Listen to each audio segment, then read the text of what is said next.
This is Chris Kelly with the third step in developing flat stomach progressive resistance. Okay, to all of those people that can hold planks for 5 minutes and do thousands of crunches, I hate to tell you this, but everything you're doing with your training is wrong. All right, in reality, if you could do more than 10, 12 of anything or hold for more than 1 minute, it's a complete waste of your time.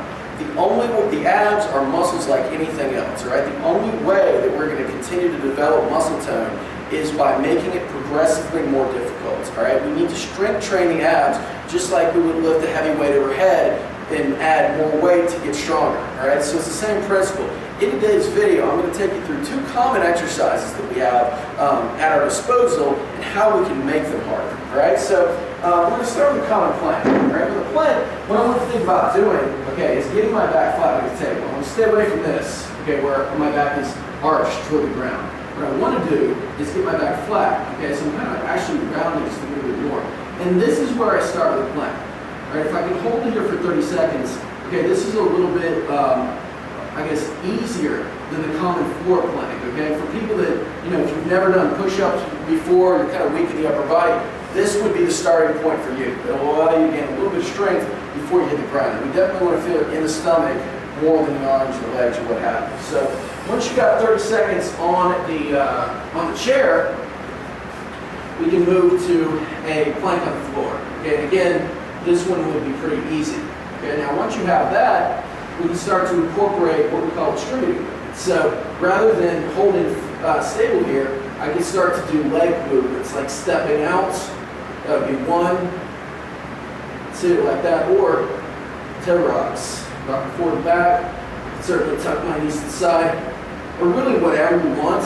The key is the back position doesn't change, meaning I don't rotate the side or whatever. But with that, I like to say either 30 seconds or 12 reps. Okay, once I have 12 reps, then I can incorporate movement on my arms as well. So I rock forward and back, reach for 1, rock forward and back, reach for 2. And we're just kind of creating more of a disturbance, so therefore you have more of a challenge to the core. The final progression would be to use an unstable surface. All right, and I like, you know, I've done videos where I'll put my elbows up in a stability ball, and certainly that's an option. But I like, you don't necessarily have a stability ball come. What I like to do is use an awkward surface, like a foam roll that is actually kind of difficult to maintain here, because the more unstable it is, the more my abs are forced to work to stabilize. Okay, and again, we can do various leg movements with it.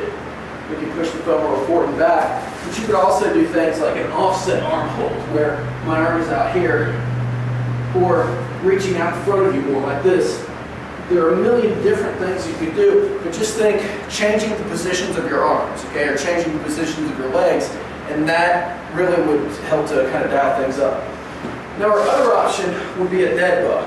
Okay, the dead bug, like we went through yesterday, is simply lying on your back, pressing your back into the ground, getting your legs up, and just moving your legs. And again, with this, the goal is just keep the back flat at the table. I want to extend my legs out as far as I can while keeping my back flat. Okay, once I have leg movement, I can start to add my arms into play. Again, the goal is just keeping my back pressed into the ground. And once I can get probably around 12 of these, or around 30 seconds, I'm going to make it harder.